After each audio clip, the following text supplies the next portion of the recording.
I gotta record this. I gotta put it down somewhere because last night I blacked out for 12 hours. And this wasn't a normal blackout. There was something different, like a big chunk of missing fucking time. I got these pains in my jaw, like somebody put something inside me. Whatever took me last night, they're coming back tonight. I can feel it. I don't know how many of those big-eyed, melon-headed fucks are coming back, but I'm gonna be ready, and I'm gonna take those fuckers out.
Hello, everybody. Welcome to the latest episode of Fresh Cuts. This is Mike. Joining me as always, it's Mr. Venom. What's up, Venom? Greetings and salutations, drug-addled conspiracy theorists. Yeah, I'm doing pretty well, Mike. How the hell are you doing? Doing pretty good. We've had to play pretend cat rescue organizers because there's been a family of cats, including kittens, hanging out in the backyard. So we're in the process of getting those to rescue organizations. But other than that, pretty normal as far as life goes. Also with us, it's Don and Nelly. What's up, Don? Yeah, what's going on? Always happy to be here. All right. Well, this week we are covering Joe. Kind of a interesting kind of mid-level release where a lot of cities got it, but you didn't have much to choose from. I had one screening that made sense, which is on a Saturday at 5, because every other screening was either crazy early or crazy late. So luckily, it looks like all three of us were able to check it out. So we're going to talk about it. Let's see. IMDb synopsis.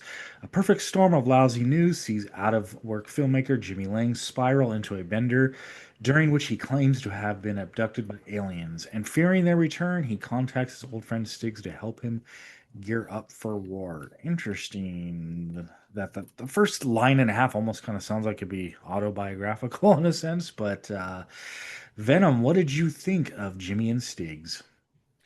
Well, this is very obviously a Joe Begos movie. Oh, and by the way, at the end of this movie, for those who saw it, you guys know that there was a behind the scenes little documentary after the film. The movie itself is only about 80 minutes long, but then you get like a 6 to 8 minute extra behind the scenes for the movie. And one thing that I learned is that we've all been pronouncing Joe's name incorrectly for over 10 years now. We've all been saying Joe Begos for the longest time, myself included. And it's actually Joe Begos, and that's coming from the horse's mouth. I actually watched multiple interviews with Joe, and he, announces himself. Specifically, there's a YouTube video where he talks about the Kodak cameras that he used on this film, since Joe Begos is basically one of the last directors that's still using film, actual film stock on the majority of his films. So Kodak did a nice little presentation. It's available. It's like 5 minutes long. It's available on YouTube. You can check it out. But anyway, Joe Begos. Yes, go figure. It's going to take me a while to get used to that, but that's okay. Now, Jimmy and Stiggs. This very obviously has Joe Begos's DNA all over it. This movie is an absolute blood-soaked, neon, frantic nightmare. I mean, this thing is nutty. You heard the synopsis from Mike. Basically, two friends trying to defend an apartment from an alien invasion. And the entirety of the movie takes place in the apartment. For those who don't know, this is actually Joe Begos's actual apartment in LA. If you watch that special feature after the movie, you'll see that there's blood stains on the walls and the carpet that will never come out. But Joe, of course, does live in an apartment. So, who knows? He may not be getting his security deposit back. But this movie is still very, very fun. It is not one of my favorite Joe Begos movies by any stretch. I still kind of lean towards VFW as being prime Joe Begos. Bliss kind of set him on that path to greatness with his beautiful neon filmmaking. And then VFW to me was the pinnacle. It was the perfect amount of frantic action, good storytelling, likable characters. And then as he's gone along, Christmas Bloody Christmas got a little bit more frantic with the robot Santa Claus killer. And now Jimmy and Stiggs. I mean, this movie is so frantic that during the Jimmy and Stiggs fight, I almost didn't know who was fighting who, like who was punching who. Both Jimmy and Stiggs are large, long-haired, fully bearded men. Obviously, Jimmy is a little bit chunkier, but when the camera's whipping around and they're in the middle of that fight, I was losing track of who was who for a little while. Both of them are covered in neon orange blood from these aliens. And let's talk about these aliens. These aliens, when you first see them, they're almost laughable. They're almost funny. They're short. They're about 3 feet tall. They've got these skinny little spindly legs, like they definitely skip leg day all the time. But once we see these aliens in action, they actually become legitimately terrifying. Watching body parts get ripped off of some of these aliens, arms getting chopped off, heads getting blown up by, shotguns. We see that these aliens are a lot more menacing than they come off at first. At first, they're almost adorable. They're almost cute. But by halfway through the movie, you're right there with Jimmy where you're like, come on, I'll kill every one of you last motherfuckers, just kind of cheering for Jimmy and Stiggs to just go through as many of these aliens as they possibly can. I like the setup. I also really, really, really loved the 2 fake trailers at the beginning of this movie. This is an Eli Roth production. For those who don't know, this is the first of Eli Roth's new production company, the horror section. You see the horror section logos all throughout the beginning of this movie. But yeah, that's Eli Roth's new production company. And this is his first film. And I got to say, they hit a banger right off right from the start. Fun movie. Like I said, I mean, this isn't cinematic greatness by any stretch. We're not looking at the Godfather of horror movies. But if you're looking for just a fun, juicy, blood-soaked, wild time, I would say absolutely check this out. It probably won't be playing in theaters for very much longer, but that's probably a good thing because it'll hit VOD a lot sooner. And then more eyeballs will hit this movie because I think a lot of people are really going to get into it. As of right now, it does sit on my top 10, though kind of towards the end. As I said, this isn't by any stretch my favorite Joe Begos movie, but still great time, beautiful practical effects. Everything in this movie is practical. There was a head split in this movie that I actually thought was CG, and no, it actually is done practical. They tricked me, just like with the head split in Late Night with the Devil, where I thought that was CG, and nope, that was practical too. So it's nice to see that these practical effects are getting so good that we're questioning if they're CG or what. So yeah. Good. I mean, great effects. This movie is completely homemade. The aliens are homemade. All of the blood, all the camera rigs, like they were using 16 millimeter and 8 millimeter cameras in this movie, which is why it has that kind of grindhouse grainy feel to it, which I actually love. I love 16 millimeter film. It's something we don't get enough of in our movies. Enough movies made. Well, first of all, just being shot on film is something that only people like Scorsese and Spielberg still do today. But for an independent filmmaker like this to spend the extra money, get the film stock. I think the movie ends up looking great. It's got that beautiful grainy feel. The movie opens and closes with POV first person shots, and I actually love both of them. The way that the movie starts, watching Jimmy just fall farther down his spiral of drugs and alcohol, and then the final scene of the movie, which according to Joe Begos, one of his favorite video games is Doom, and he wanted to recreate the Doom chainsaw. And we're talking about Doom, the original game, not one of the more recent ones. But yeah, and honestly, I think he 100% succeeded. That final scene it's so bloody, it's so awesome, it's just chainsaw madness. So yeah, I'm gonna say I had a really, really great time with this movie.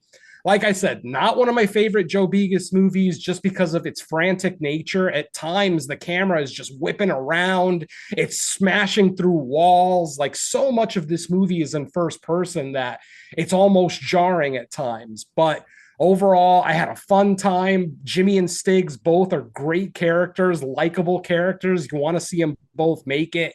Despite them having kind of their differences. We'll talk a little bit more about their history together later on. I'm probably not planning on doing a full walkthrough on this one, only because, like I said, it's a chamber piece. The whole movie takes place in one apartment, and it's just two guys defending themselves from an alien invasion. And honestly, that was all we needed in this movie. It was damn near perfect. So yeah, I'll cut off my general thoughts there and just say a really fun time. Highly recommend it. Though you kind of need to be a fan of grindhouse cinema. If you're not a fan of that grindhouse style of filmmaking, this one might not work for you. But if you're a fan of Joe Begos's previous films, like I said, there's Bliss, there's VFW, Christmas Bloody Christmas, The Mind's Eye, and I forget the one other movie that he did. It's slipping my mind right now. But yeah, he's got a great track record, and this movie continues that track record. I mean, this movie is a labor of love. It took him 2.5 years to do this while shooting it in his apartment with the help of a bunch of different local LA directors, including Eli Roth, who was there on the set with him, helping him out with shots and things like that. And we even get not an appearance, but we get a vocal appearance from Snoop Dogg. It doesn't get much more LA than that. So yeah, like I said, this LA kid ended up really, really enjoying this movie. It's still imperfect as far, compared to Joe Begos's more highly regarded films. But yeah, Jimmy and Stiggs was fun. I recommend it. Like I said, it probably won't be in theaters by the time you hear this review, but it'll be on VOD sooner than later, I'm sure. So check it out. And that's it for me for now. All right. How about you, Don? What did you think of Jimmy and Stiggs? Yeah, it was a fun time. I'm not going to deny that there wasn't a lot to like here.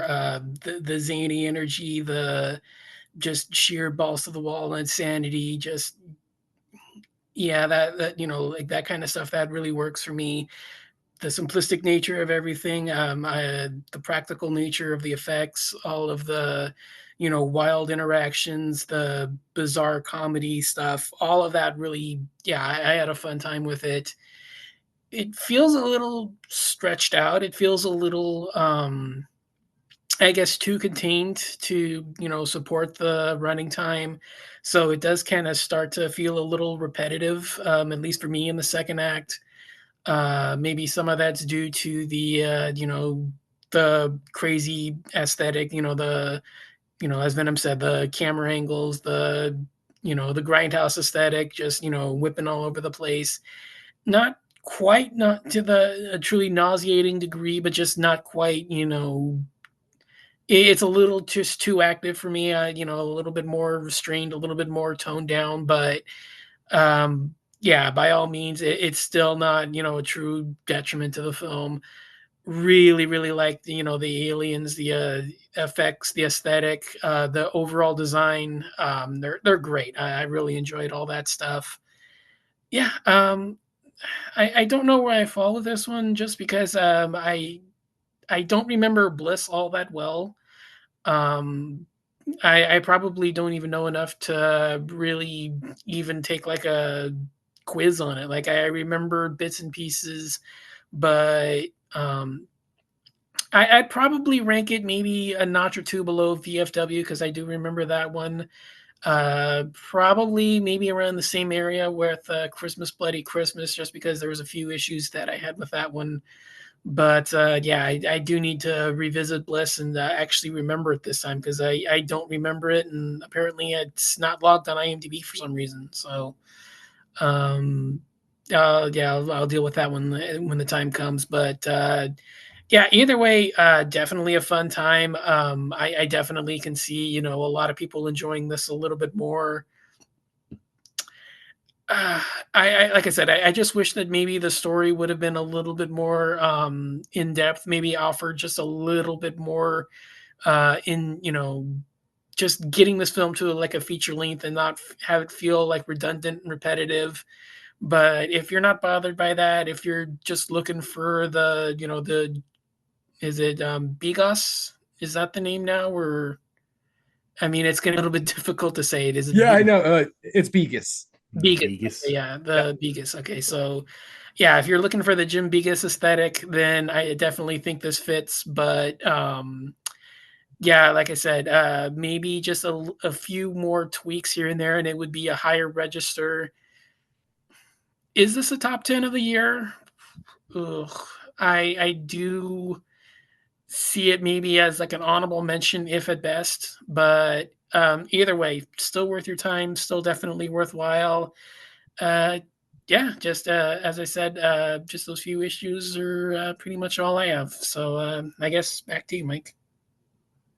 All right. So let me start by saying the aesthetic of this movie almost feels like you're going through one of those blacklight haunted houses where everything's kind of like that neon glowy Mhm. color. That's immediately reminded me of. I think this movie is fun. But I do agree with Dawn that at a certain point it kind of feels like a little derivative and redundant, and I think that's what is going to divide audiences because I have heard kind of both opinions on this. I've heard people just say, "Oh, it's like 80, I don't even know how many minutes. It's what? An hour and 19, so Yeah, just about 79 80. minutes. Yeah. Mhm. I've heard people say like, "Oh, it's like nonstop fun." I've heard some people say it didn't have enough going on. I've heard polar opposites. So going into it, I was like, okay, let's see what we got here. It's definitely all the hallmarks of this director. You're gonna immediately realize it's something by him. I love the DIY aspect of it. I mean, you can tell like this is probably like a small crew.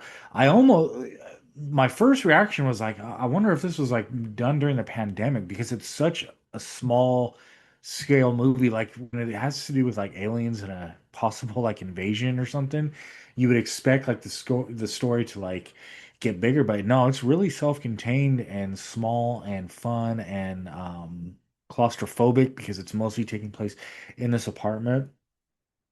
Um, I did enjoy it, but like I would put it like maybe like lower middle of the pack front of his movies. Like I think the last three from him I've seen I all like better than this.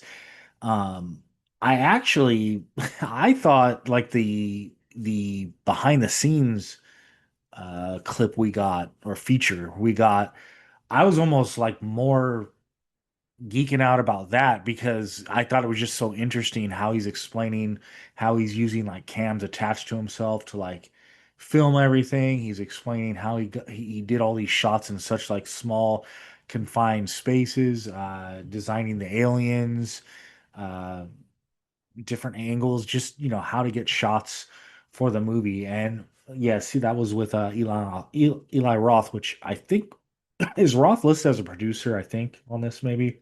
Yes, executive. Yeah, overall, I had fun with it. I do think like once kind of like the alien stuff kicks up, it pretty much is like that one note the rest of the movie. There's like pretty much zero levity the rest of the time. They're still fun. Like I mostly liked like the interaction with between Jimmy and Stiggs, kind of like that that friendship, you could tell it goes back a long ways. They've gone through like ups and downs, probably hated each other at moments, but the friendship has like persevered through all the years, and you can tell just by the way they team up and then they fight, get pissed off each other, then save each other. So I do like that dynamic between them. But I would say this is definitely the type of movie that, like, about 15 minutes in, it's like this is going to be the movie for the remaining of the runtime. So if you're fully like on board at that point, it's going to be nonstop fun. If you're looking for more from it, then you're probably not going to get it. But overall, yeah, I would say go check it out. It is fun. Um, yeah, I don't have much to say because it's just whether you like it or not, there's just not a ton going on in this movie. It's just kind of small, I guess small scale. Um, it's cool, but I would I don't know. I'm trying to like be neutral because I don't want to sound like I didn't like it. I did like it. I just think it's from most of what I've seen from this is very simple. It's almost like a step back in scale and scope, where like before you could say maybe he's like progressing, and I don't know if this was just like a fun kind of side projecty movie that he decided to do, why he's working on bigger stuff on the side, but um, yeah, cool little invasion movie. It's a very uh, interesting and fun DIY type of production. So I'll leave it at that. Back to you, Venom. Yeah, a lot of times when I watch some of these behind the scenes, like documentary type videos, sometimes it actually makes me like the movie more. And this is definitely one of those cases. Robert Eggers is another one of those directors where after I watch the special features for one of his movies, especially The Witch, I'm blown away with the effort that he put into it. So it just makes me like the movie more. And I think that's why I'm kind of digging this one. It seems like I'm digging this one a little bit more than my co-hosts. Like I said, just the fact that I know basically where he lives. He lives right outside of Century City. He's it's downtown LA basically, but he's just right outside of a big mall over there. But just, to see this apartment go through what it goes through, uh to know that everything is practical, that everything was designed by him. My friends, he didn't just design make the aliens, make all the fake blood. He even made the credits. The credits in this movie are cells. They're actually cells that he cut out and took pictures of. No one does that. Literally, no one does their credits that way. And Begos basically, he's such an auteur that he wants to have his hands in so much of the film that, yeah, I mean, he even showed a couple of during that behind the scenes, he actually showed a couple of the cells where he cut out, the opening credits and even the closing credits. Like literally all the credits in this movie are cut out of cells and then photographed. I think that's just an amazing dedication. So yeah, even though I agree with my co-host, this isn't Begos's best movie. The mere fact that he made it for about under $250,000, less than 250,000. It took him about 2.5 years to do it, shooting it exclusively in his apartment with countless amount of different LA friends and directors. A lot of indie horror directors were there. I think he mentioned Zach Kreger helped him out at one point. Of course, the director and writer of of Weapons and Barbarian. And so, like I said, me being an LA guy, it just makes me love this movie that much more. It's still not likely going to be in my top 10 by the end of the year. It is as of right now. But, if the year keeps going the way it is, and I still got an Oz Perkins movie coming this year, which I'm greatly looking forward to. The man who directed my #1 movie from last year. So, obviously there's still a lot coming out this year. So I'm looking forward to, some of the releases that we got coming. So, all right. What do you say? Let's want to talk about the movie a little bit? let's get into it. Like I said, Yeah. not really going to do a true walkthrough, just kind of throw a few plot points out there.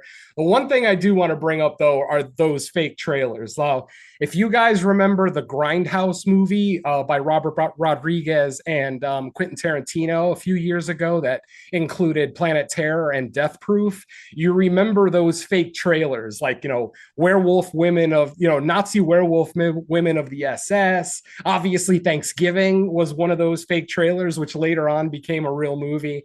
Well, we get a couple of those in this movie. The first one we get is the piano killer. Holy shit.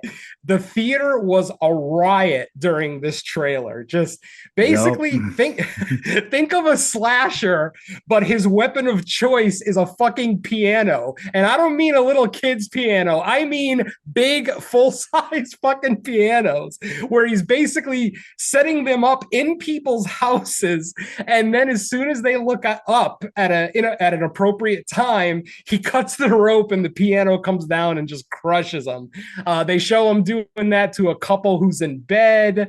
Oh my God, it was just so much fun just watching this, just the ridiculousness of someone using full-size pianos as their weapon of choice. There's even a cool little gag in the trailer where they show the killer looking at a whole line of weapons, knives, machetes, picks, things like that, and then he just throws them all on the floor to expose that it was a piano that all these weapons were on, and that's the weapon he chooses.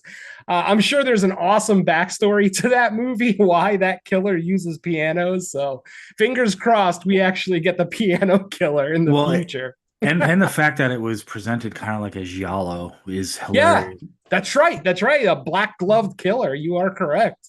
Yeah, that was awesome. All right. And then the second trailer, the second trailer didn't get as many laughs as the first one, but the fact that Snoop Dogg does the voiceover, it was pretty damn impressive.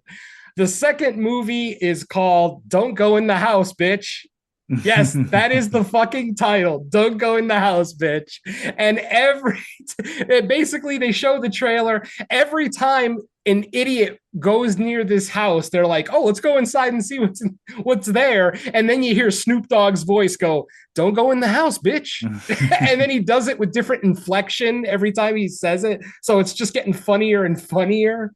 And then finally the trailer ends with a couple of friends, one black, one white, where the white guy is like, we got to go in there and save our friend, whatever. And the black dude's like, nope, I ain't going in there, dude. That's stupid. The white friend runs into the house. Literally the instant the front door closes, you hear him getting just wrecked, decimated by a witch eating cereal in the background.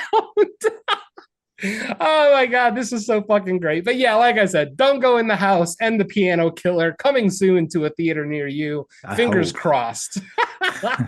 All right, so we get into the main part of our movie. Like I said, our movie opens and closes with a first-person POV shot. So our movie opens with Jimmy waking up. He's he's got money. Because he's got a really nice apartment with lots of neon and like big TV and nice computer, big fish tank, stuff like that. But his house is basically just filled with drug and alcohol paraphernalia everywhere. Bongs, coke. He's crushing up pills and snorting them all through the movie. Yeah, he's definitely on a downward spiral. During this scene, he's making plans with his girlfriend, Lexi. But then those plans go to shit when basically he starts to hear things in his house and he's like, what the hell's going on? Well, first he hears stuff outside. And I don't know if you guys noticed, because they don't really make it a point of it, but did you notice the ship up in the sky when he looked out the window? It's very subtle. Like the camera doesn't zoom in on it. So you may not notice it if you're not looking for it. Not that I was looking for it, but I just happened to see, what the hell is that coming out of the clouds? And then he closes the window. I thought that was great. I actually didn't notice it, but when I was reading like reviews after I saw it and realized, oh, okay, I think he's in a spaceship. Yes, that's later. Yeah. Yeah, once that may all have started to make sense. Once I realized that I had just missed seeing that there was like a spaceship that was actually probably like abducting the whole thing. Yeah. Exactly. There you go. So, like I said, he hears noises outside. He looks outside. There's a ship up in the sky, but he doesn't notice it. So he just goes back into his house. Then suddenly his power starts flickering. All of his lights start flickering. And he eventually, sees a couple of aliens in his house. They attack him on this first interaction. He's caught off guard. He's caught by surprise. So he ends up getting knocked out. When he comes to about 12 hours later, he wakes up to a bunch of messages from his girlfriend Lexi, pissed off at him because she was outside his door and he wasn't answering. And then he realizes that there's something in his jaw. Something was implanted in his jaw that wasn't there before he blacked out. So at this point, he remembers that him and Stiggs were really into aliens when they were kids. By the way, Jimmy and Stiggs are actors. I'm not sure if they're actors or directors or both, but basically it's implied that they made movies together. They've been friends for over 20 years. They found success together in the film industry, and then they had a falling out about a year before the events of this movie take place. So after that first night, Jimmy calls Stiggs, frantic. This is obviously the first time that Jimmy has called Stiggs in almost a year, basically telling him, dude, Redgrave was right. And Redgrave is referring to John Redgrave, the guy in one of these abduction videos that, he's been obsessed with his whole life, alien abduction videos. So he calls up Stiggs. Stiggs doesn't answer. He gets pissed off. But then eventually Stiggs just shows up at his apartment one day. To Stiggs' credit, he was so concerned with his former friend that rather than just call back and end up getting into an argument on the phone, he just shows up at his apartment. Jimmy is instantly upset because he's like, no, why would you come here? Now you're stuck here with me. Stiggs doesn't really understand what's going on, but when Stiggs finally has had enough of Jimmy's paranoid delusions, at least paranoid delusions to Stiggs, he tries to leave, and they realize that a brick wall has been built completely around the house. Every door, every window has a brick wall outside of it. My personal opinion is at that point, they're on the ship. Once the brick shows up all around the house, at that point, I think they've already been abducted. The aliens just took the entire fucking house. They bricked it up. Maybe they bricked it up because it's easier for their tractor beam to kind of pull them up. I don't know. I'm speculating, but they are at some point in this movie. They do end up on the ship. It's never obvious.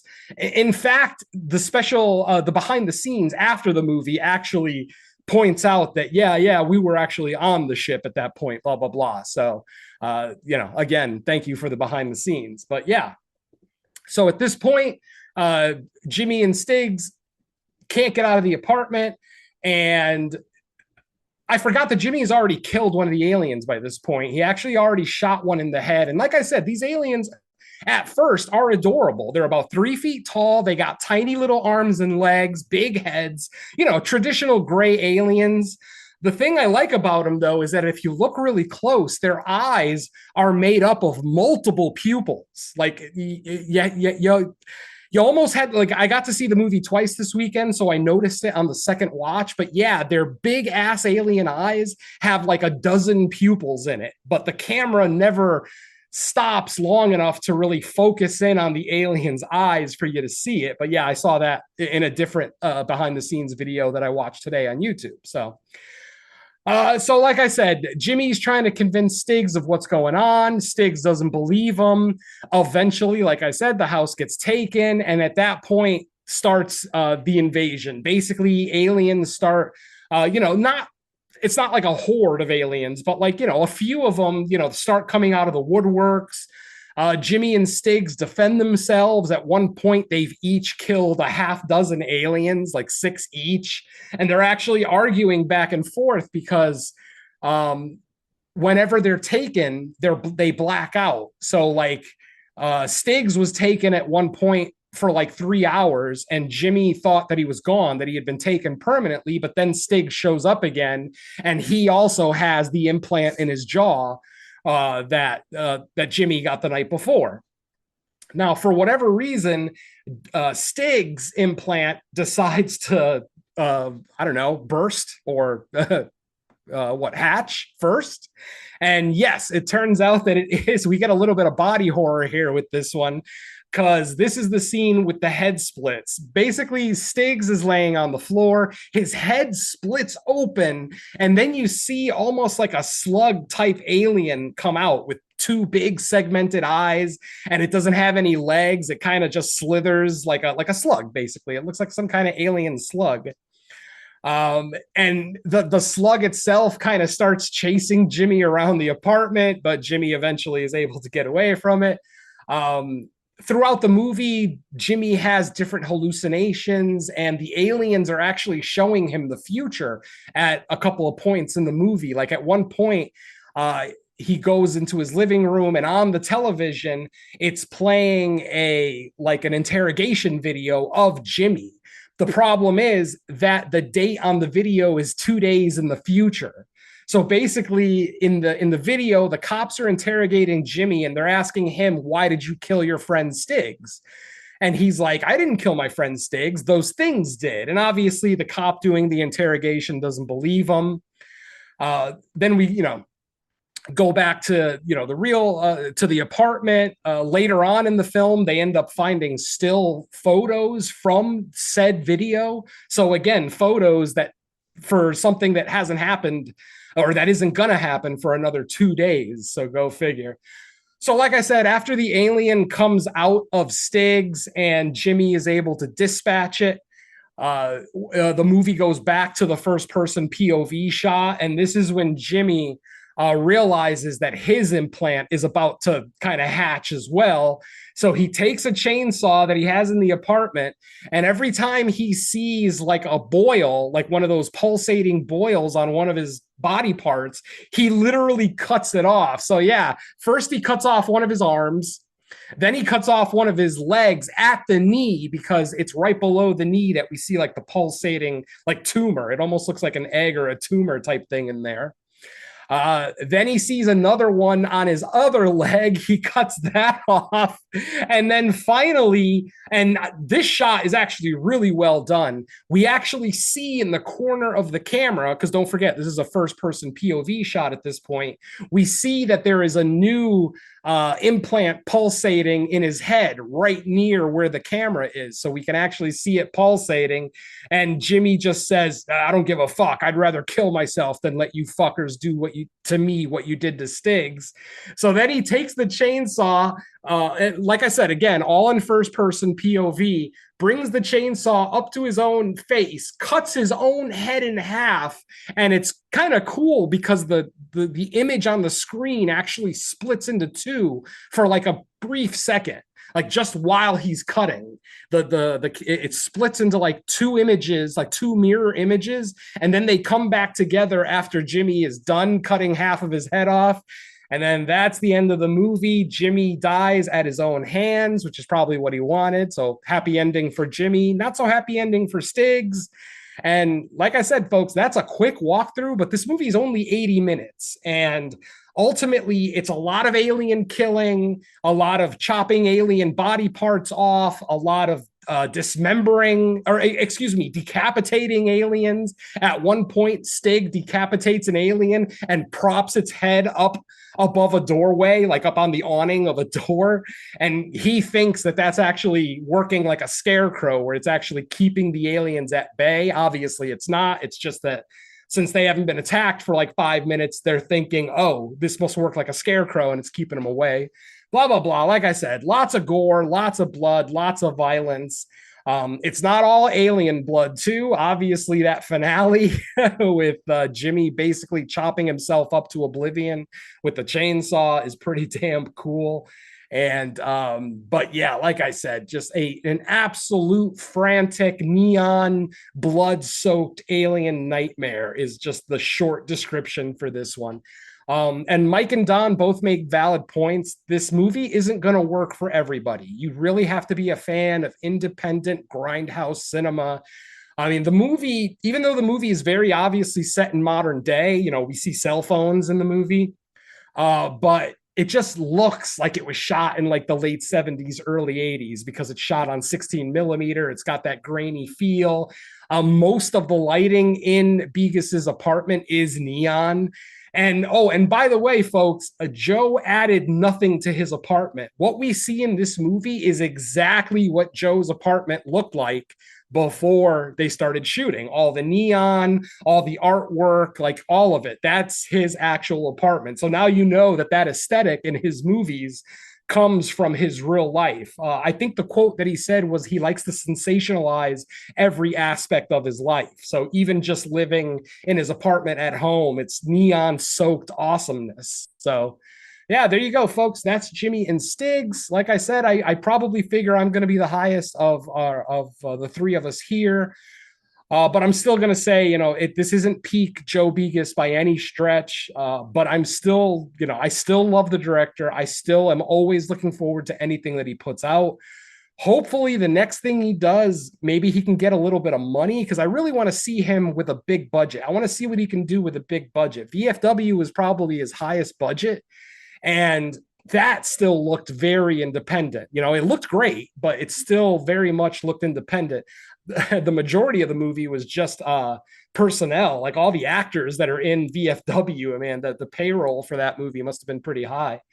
But yeah, so I guess I'll just leave it at that. Jimmy and Stiggs, a damn good movie, bordering on great, but like I said, it's not going to work for everybody. If you like Joe, you're going to love it. If you like 70s Grindhouse, you're going to love it. If you like the movie Grindhouse, from Robert Rodriguez and Quentin Tarantino, again, you're probably going to love this. But if you're looking for, as I said earlier, if you're looking for the Godfather of horror, this ain't it. But this is a damn fun movie. So that's it for me. Yeah, I mean, I will concur with pretty much all that. Venom sounds like he's the highest out of all this on it, but I still found it fun. It's just it's the type of movie that stakes its claim on what it's going to be early and doesn't deviate that much from it. And I think that's the primary reason that it's going to work for some, not others, or the middle ground is like it works, but it's good, not great. So I do think like out of most of his at least recent movies, it's probably the most or the least narrative driven. Like as far as story, we get a very simple setup and then pretty much an hour of carnage, which isn't a problem really. Nope. So all right, cool.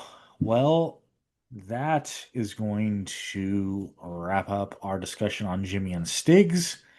Um, do we got anything else for people to listen to from us? Any of us? I personally have nothing new since the last time we recorded. Just to let the listeners know, my almost 2 year nightmare of being unemployed finally ended last week. I do have a full-time job again. So my podcasting might actually start to slow down a little bit. I'm hoping it won't, but if it does, now you guys know why. So, fingers crossed that, my podcasting schedule isn't affected too terribly much from the new job. But otherwise, yeah, like I said, no new shows. Unfortunately, Creature Comforts and the main show both got postponed over the last week. And it's going to be a matter of us getting back together to actually record these. So yeah, I've actually got nothing to speak of, sadly. All right. How about you, Don? Yeah, just as Venom said, we're trying to get Creature Comforts together. I think by now the NFW show should be available. That was their one-time only shark show for the summer where we did Dangerous Animals, which was a lot of fun. And yeah, just still waiting on stuff to get released. All right. For me, nothing. I mean, I can mention that 22 Shots episode I was on just for the hell of it, if you haven't checked it out yet. But since then, nothing. Um, what are we? This is going to be the 22nd this Friday. Is there any big release or like wide releases this week. I haven't Nothing, looked. nothing that's specifically horror. We do have a couple of movies that are horror adjacent. One of them is called Primitive War. That one's kind of dinosaurs. It's basically, it looks like a military movie where they end up going to an island where dinosaurs exist, and hilarity ensues after that. So that one's Oh technically, yeah, okay. yeah, I remember that getting a one's, trailer for that. yeah, it's described as action suspense, but the mere fact that there's dinosaurs tearing people in half, maybe it's horror adjacent. And then the other thing opening this week is a movie called Trust. This one comes up as a suspense thriller starring Sophie Turner, alone in a remote cabin, stalked by someone. So it's not labeled horror, so it's probably like a home invasion type thing, but kind of a more realistic one. So that's why it says suspense. And that's about all I can see opening in theaters this weekend. So obviously, if neither one of those are horror enough, then we'll have to go to VOD. All right, well then so be it. So we will end up this, or we will end this episode with no definitive title for the next episode, but hey, sometimes leaving it wide open nets us something really good. So we'll cross our fingers on that. But with that said, thanks everyone for listening to another episode of Fresh Cuts. We'll be back in about a week with the next one. Let's say bye to our listeners. Later. As a wise man once said, don't go in the house, bitch.